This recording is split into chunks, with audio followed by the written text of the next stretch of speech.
Hey, what's up? Welcome to Splice. This is your host, Travi. This week, I'm sitting down with a former county commissioner for Columbiana County, Ohio, Penny Traina, and we're going to discuss local politics, her career, and some of the importances of voting.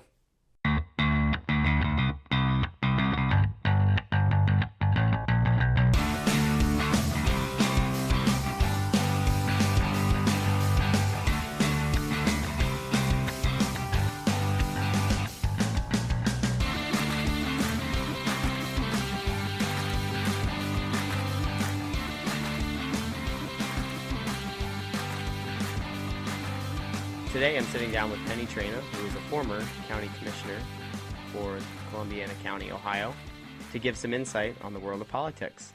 Thanks for joining me, Penny. You're welcome, Travis. Thanks for having me. So, first question, what made you want to run for public office in the first place? Well, I ran for public office because I wanted to be able to help the people in Columbiana County, and running for Columbiana County Commissioner was able to give me that platform that I could, in that position, I could secure state and federal grants for villages and cities, and specifically try to increase a better place to live for the constituents that live in Columbiana County. So it gave me great pleasure being a county commissioner because I could touch a lot of lives and I could assist and help those folks that live in Columbiana County and also the surrounding counties. So, for those people who don't know what a Columbiana County is and what it encompasses, so from the north end to the south end, so it borders the Ohio River. Yes, it does. Mm-hmm. Right? So, from north end to south, what all communities are you serving? We have, or were you? There are 18 townships, 4 cities, and gosh, how many villages? 2 or 3 villages.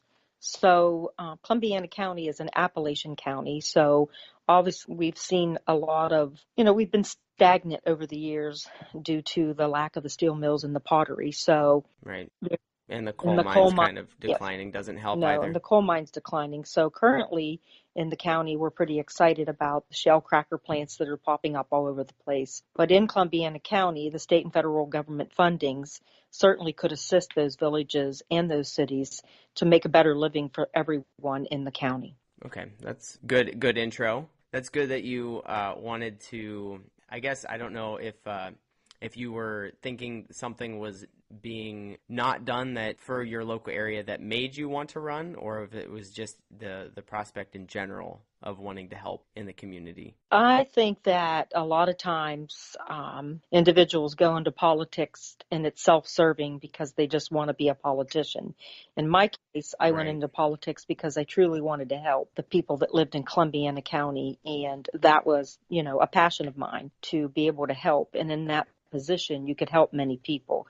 So I do think that there are career politicians, and then I think there's politicians that truly serve with their heart, and I think that was where I came from. Right, and I've kind of witnessed this before, or come into contact with people who, even at the school board level, specifically speaking with my mother about this, is people who come in and it's a stepping stone. Mm-hmm. It's they get elected to a smaller office to get their name out there, to basically hop on their way to the top, to some more grand position mm-hmm. within politics.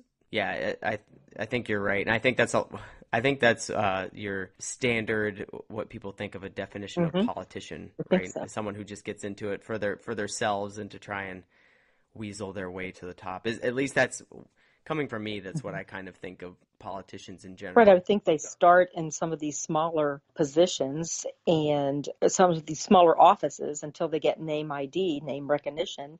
And unfortunately, right. In politics, name ID is huge. You see someone's right. name like 3 or 4 times and it sets in there with you. They may not do a good job, do a great job, but they do take it as stepping stones. And I think a high percentage of politicians are in it for the wrong reason. Right. I mean, you're right. Their positions doesn't matter so much as do you recognize their name, mm-hmm. which is kind of a shame. It is a shame. Not to rhyme too Hmm. much, but yes, it is a little bit of a shame. But so moving on to the next question. For me, I know, especially in our current climate, it seems like local politics seems to me at least to be overlooked in that it seems like a lot more is happening on the local level, at least from my angle outside looking in. So I don't know if you can give any comment as to that, as to whether like is local politics being overlooked? Overlooked by the national politics. Well, yeah, just yeah, is it being drowned out by the Hmm. national politics? Is there more happening on the front lines of the local level than what it appears or what people really Hmm. know about? So I think it's a two-part question. So I felt that the national politics, um, I think that the voters hone into the national politics more, and then it drowns out the local politics. So I think it makes for confusion whenever they're going to the polls, and sometimes they don't specifically kind of pay attention what's happening in their own backyard. I think just because, the national news is a little bit more. Now, locally, they're in the paper and they're looking at what's going on. But sometimes I think that the national politics sometimes drives how people vote when they go to the polls, regardless of what's going on in their own hometown. Right. Yeah, I think that's a good point, and I think it's only unfortunately going to get a little bit worse with my generation with Hmm. their cord cutting and the lack of reading newspapers, Exactly. and some younger, a couple years younger than me, not even knowing what a newspaper Hmm. is, kind of a thing. I think it's only going to get unfortunately worse in the short term. Um, but but yeah, I think not to add too much of my own opinions in here, but I know for me, it's even up here in Michigan, the national politics Hmm. really seems to drive the debate, and I think a lot of the actual kind of meat and potatoes of policy Hmm. debates kind of is on the front lines of local politicians because local politicians are a little bit more insulated from the national hubbub Yes. of they don't have to really tie themselves to whoever is in office, whatever administration, right? You don't necessarily need to do that as much, and so it kind of gets more down to the fundamentals, I Hmm. guess, if you will, of policy issues. So whether you're left or Hmm. right of those policy issues, I think that the actual arguments probably get drowned out a Oh, little I more definitely so. think. I think since 2008, if I look back from 2008 to present, Yeah, I would say that the national politics has certainly, in my county, has certainly gauged whether people voted left or right. I mean, it's trickled all the way down to county politics. And so it has, and you were in office from when to when? uh, That'd be good to know too. let's see, I was in office for 6 years, 6 years. Okay, so starting in the Uh, late 2000s. 2000 and let me think about this. Travis is terrible. 2006. Yep. Yep, that's about right. Okay. Yes. So I do think that, overall, you hope, here's the problem with local politics. You could be a great politician doing a great job, and you might be on the wrong side of the aisle. And in comes Right. politics, and good people get wiped out for no good reason because the voters Right. are looking at what's going on at the national level, and just go into the voting booths, and just, good people are voted out. That happened.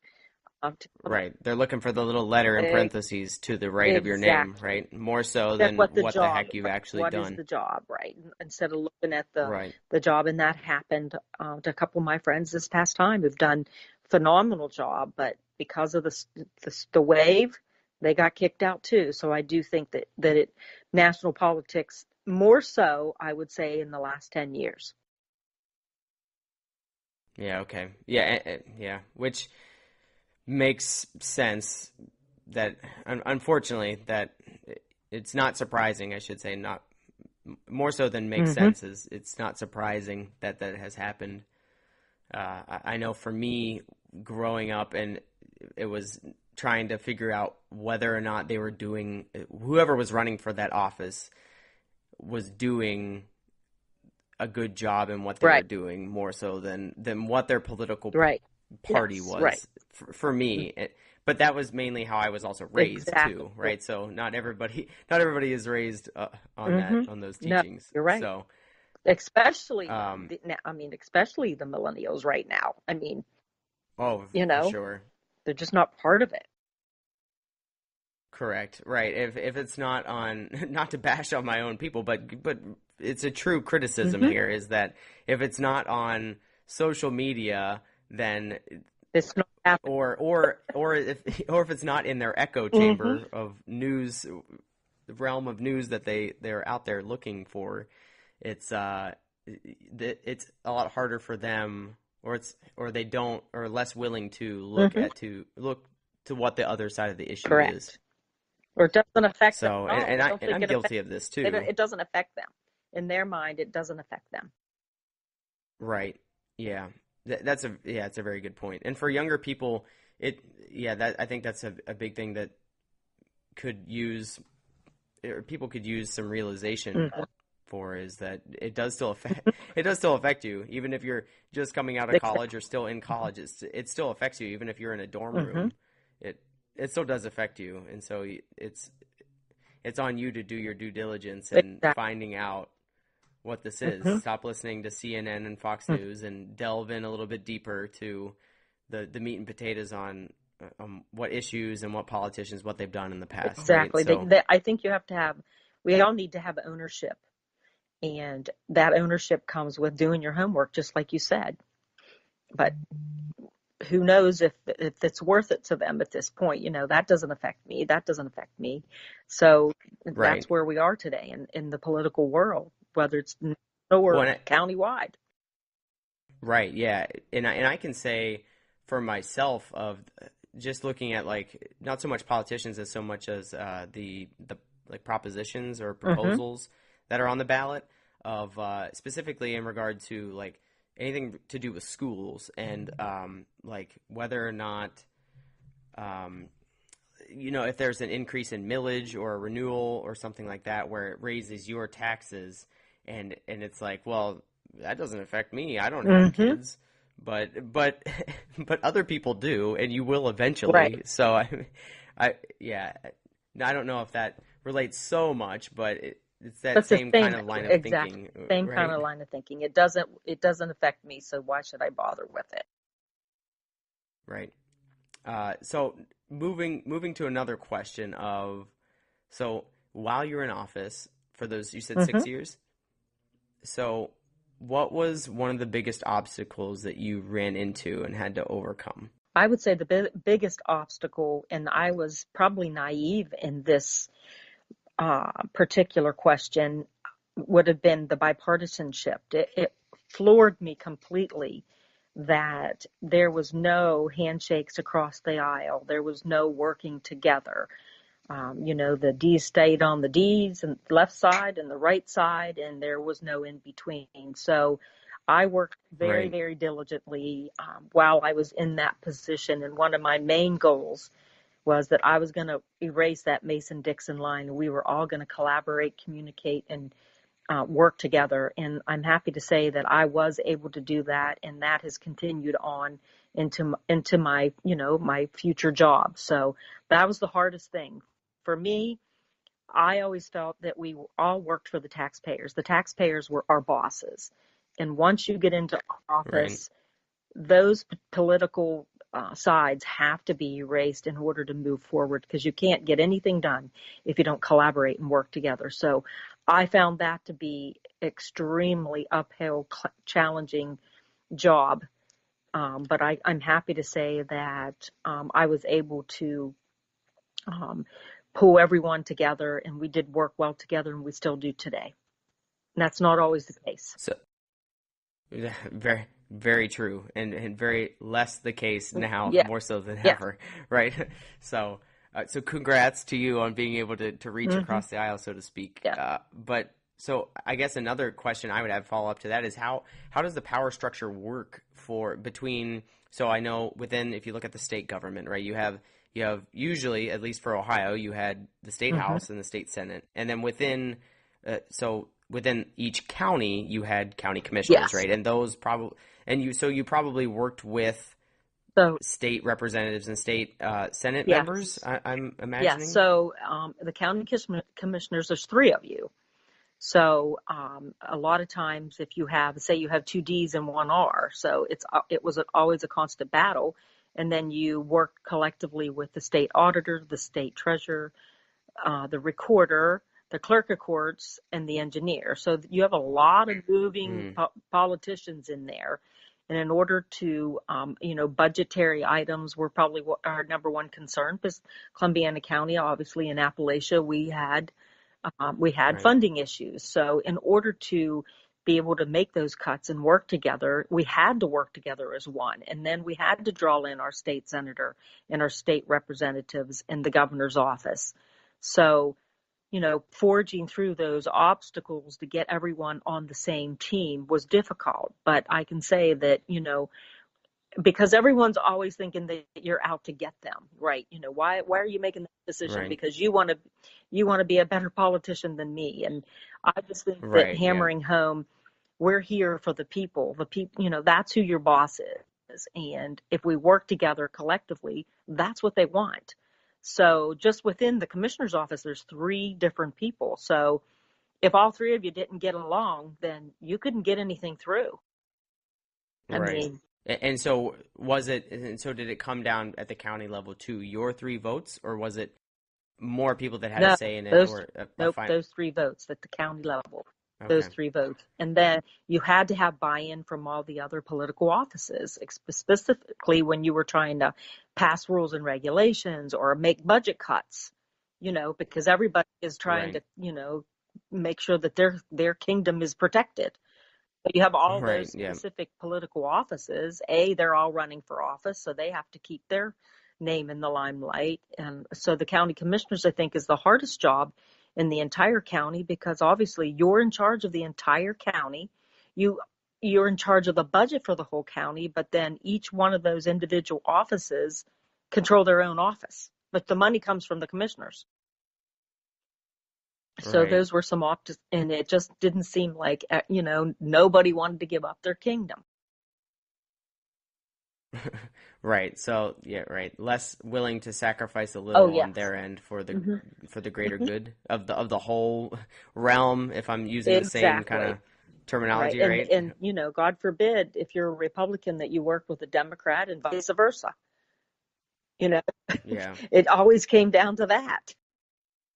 Right. Which I mean this might be naive of me to say, but looking from the outside looking at a local level, it's less so much about kind of the social politics as it is just trying to get stuff Yep. accomplished. And I really, I mean, for me, not really knowing too much about it, it would seem like there's really a lot more room for compromise at that level, I You would would think. imagine, or more room to Mhm. work together, right? Exactly. But it just, I felt, But right. not I that, right? felt when I became a county commissioner that wasn't even an option. That, I mean, that did not seem to be an option. So I made it my goal that we were all going to work together, come hell or high water, because at the end we could get more done. And it did take, I mean, it took months of, again, folks have to trust you, you're coming in because it was politics as Right. usual, and it never was, everyone didn't always work together.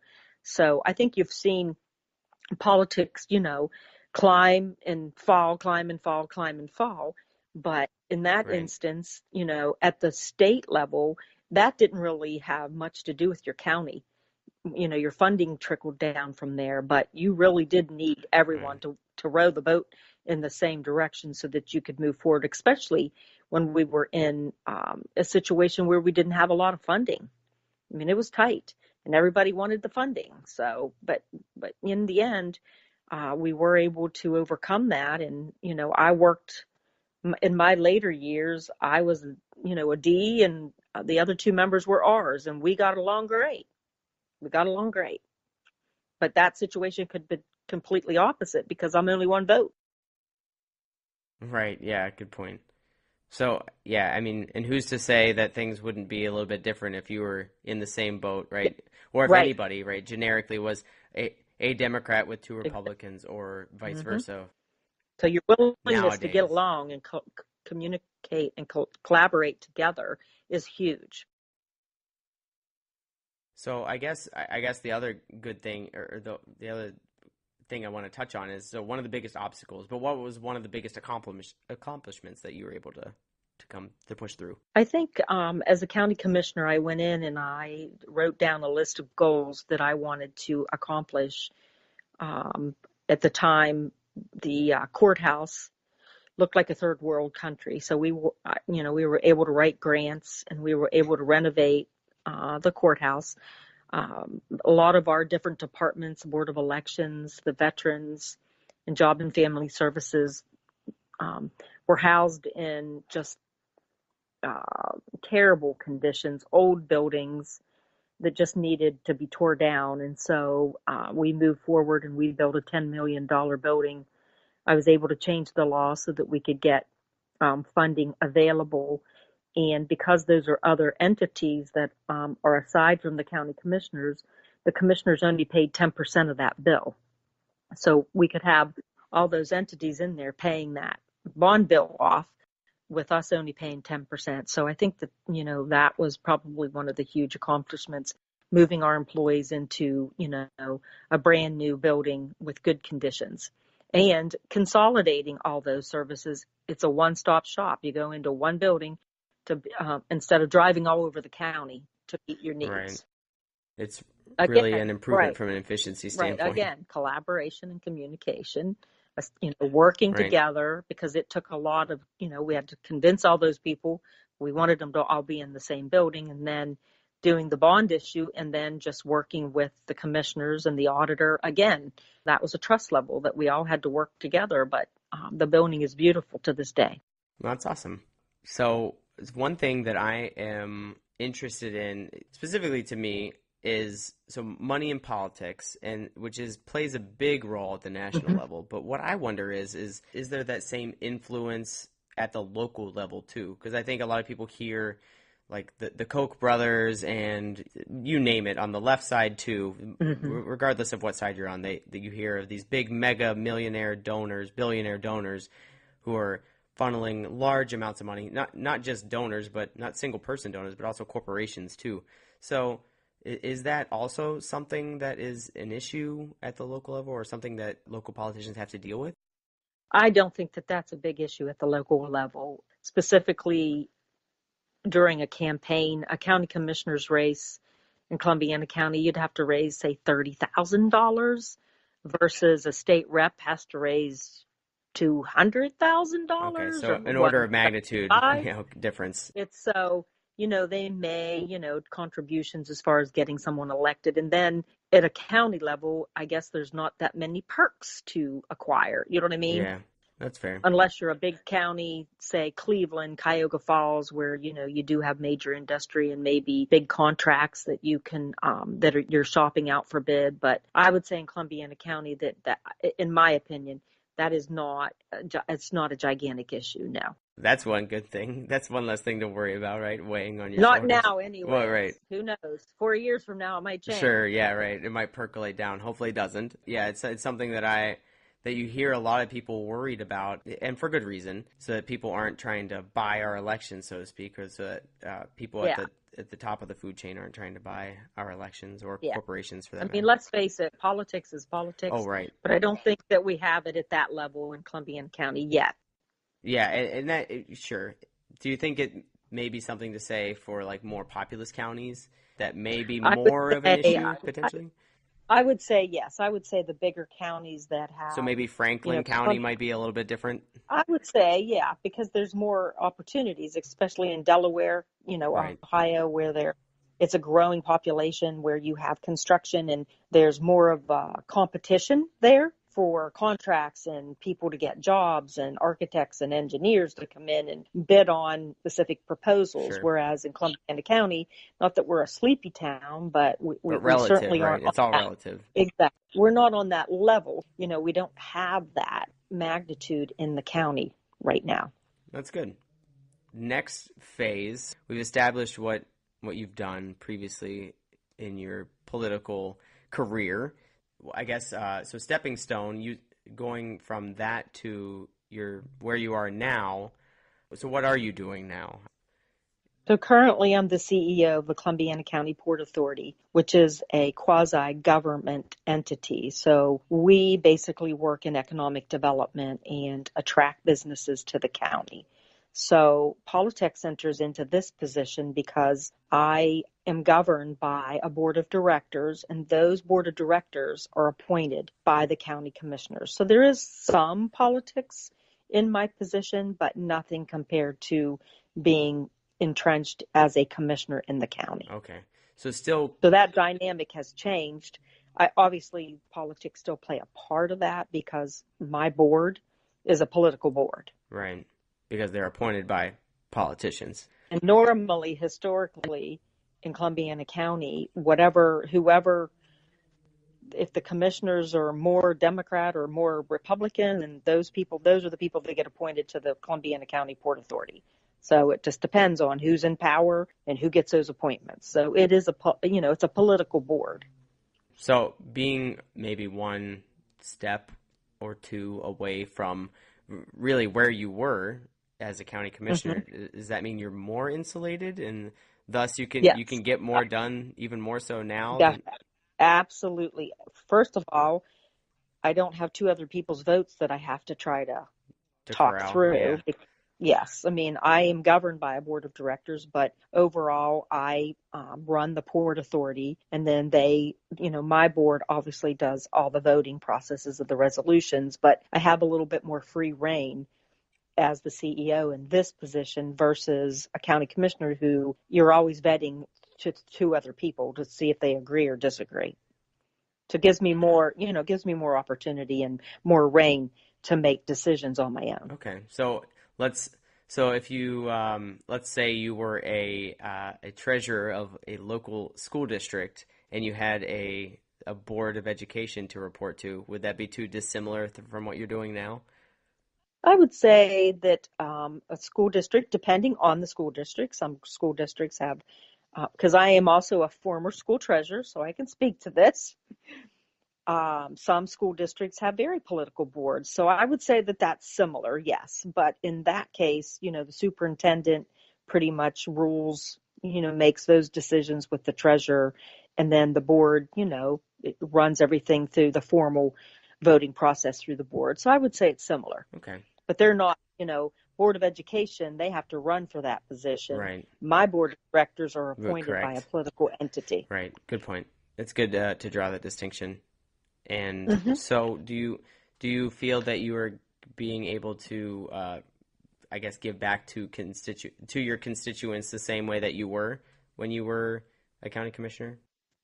Yes, I would say that in this position, I feel that we're able to help a lot of people because we are actually making, we're bringing in the businesses into the county and creating jobs, which is what we're supposed to do. Whereas the county commissioner, the bird's eye view, you've got so many moving parts and pieces that you can't really focus in on one specific thing because you're in charge of so much. So in this role, I'm able to certainly focus in on impacting the lives, the folks in Columbiana County by bringing in private businesses. And so so I guess what's the biggest challenge when it comes to that? I mean, a lot of it is probably geographic area, I'd have to imagine. Well, I would say the biggest challenges are decaying infrastructure, lack of industrial space, lack of land. We're in Appalachia, so it's difficult. The topography is difficult as well. But on the flip side, with the shale play, downstream, upstream, the southern end of the county specifically is geographically blessed on the Ohio River, and we may be able to capitalize within the next 5 to 10 years on the new industries, the plastics, energy, petrochemical. So, I think we see exciting times for Columbiana County, and we're positioned at the state and federal government to bring in, grants and loans so that we can bungee cord back and forth so that we can maybe capitalize on those industries. Right. I mean, the Ohio River still is a major route of transportation. Major. Right? It's also the cheapest route. Is it really? Yes. Barge is the cheapest route of transportation transportation versus rail or Oh, truck. wow. And I thought I was only going to learn about politics today. Yep. Well, the Port Authority, we own an intermodal facility, Okay. so it's a tri-modal, and it is the cheapest part. That's the cheapest way to transport any type of cargo. Okay. Well, that's good to know. Thank you. So, Hmm.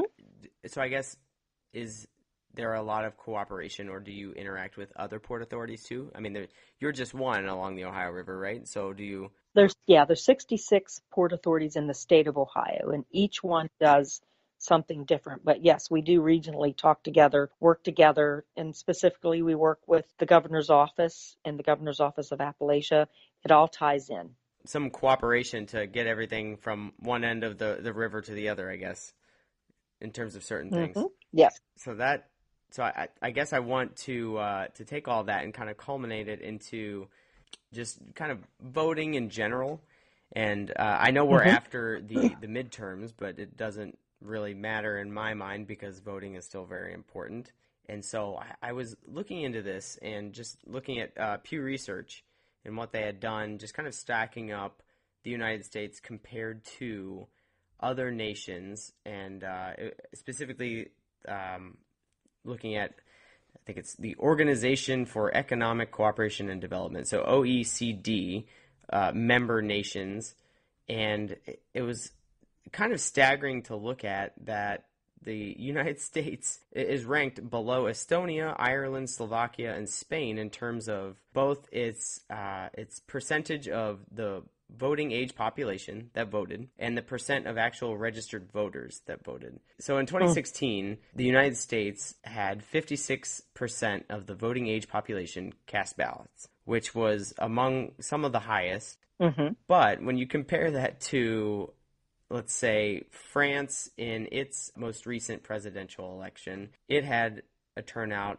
of, I think it was in the low 70s, low 70s, high 60s. So if we're comparing the same number, so in the United States it was 56, in France it was 74.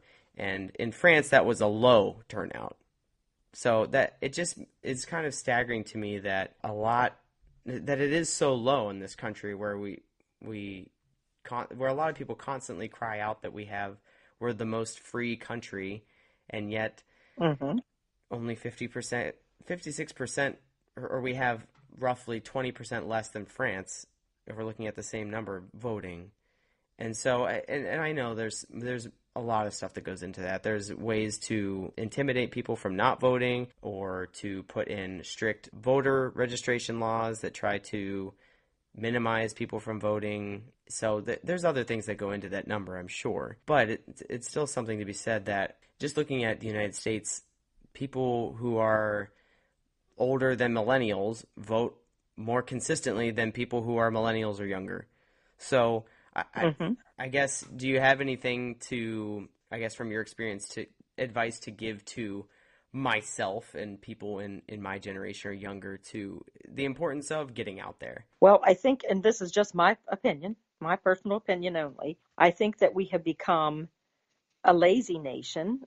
We have become a nation that just takes everything for granted, and that we have lost sight of the importance of taking ownership in the vote, because we can make a difference. And how do we get that across? I do think that in 2016, I do think that we did a better job of reaching out to and I do, and it's just not the millennials and the younger kids. I would say that over 50, a lot of folks it's just not important to them. So I know that in my county, we have a pretty low voter turnout. And I just think that we all take it for granted that, everything's going to get done, and that we don't have to be part of that process. We don't have to take ownership in it. And so I think that we need to concentrate on implementing more of a pride ownership mentality throughout the nation. And how do you do that? I don't know how Right, you there's do no that, easy but I answer do to think that. that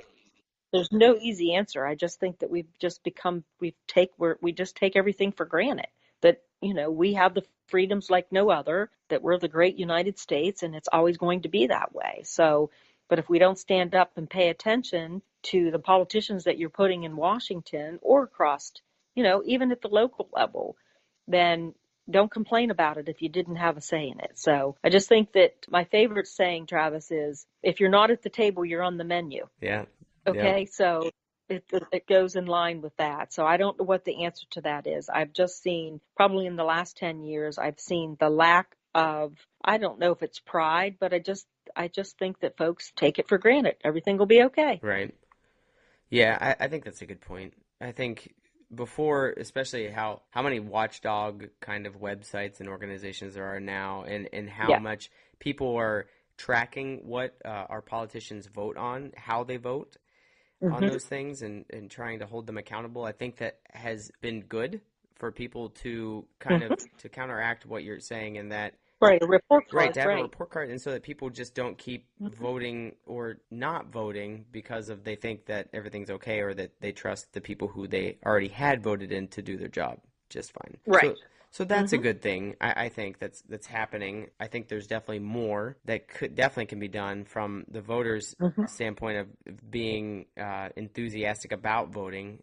I know for me, I'm enthusiastic about voting, but I can't speak for everyone. I would say if you ask your average millennial, or if you just look at them, they're a generation. I mean, they're a long ways away from being in a state of where our country had to fight to defend our Right. rights, or our right to vote, our right Hmm. to whatever, the Bill of Rights, what you name them, to defend our country and Right. our freedoms. And so I think it kind of plays into what you're saying of we take our country for granted, and definitely our right to Hmm. vote for granted, because there are a lot of places out there that they may be able to vote, yes, technically on paper, but they are not technically free in who they can vote Correct. for. Hmm. So, Right. yeah, I definitely agree with that for sure. Right? If you're not at the table, you're on the menu. So it would That's behoove right. everybody to get involved for sure. And I'm hoping Hmm. that it seemed like in 2016 that people my age were really starting to pay attention.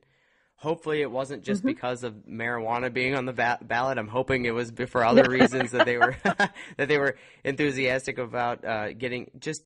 But that Yeah, affected them, right. right? True. That was That something that that is true. affected them, That is a good point. Right. right? Whether or not Medicaid is cut doesn't affect Correct. them. Right. Yeah. Right. But yeah, it's true, and that's probably one of the main. Let's be real. That's probably one of the main reasons why they Hmm. were interested in voting and getting out, and Hmm. in the primaries in 2015, and then the general in Right. 2016. So So you fast forward to 2018, and there was, I mean, there weren't very many issues in Ohio on the no, ballot. The one. drug I think there's thing, but one. that was Right. it. Yeah. There was one. Exactly. Right. So it That would was be it. interesting to see how the demographics in terms of voting, the voting rate compares between Ohio and here in Michigan, because in Michigan Hmm. we had three proposals on the ballot. So one, of course, was marijuana use, trying to legalize Right. it, and then others Hmm. were in terms of expanding and making it easier for people to vote. It'd be Hmm. interesting to look at how demographically even the two states compared in this past election. I don't know those numbers, but Hmm. it would be interesting to Yeah, I look at. don't know those either. Yeah. Hmm. So, but yeah, no, I think that's a good point.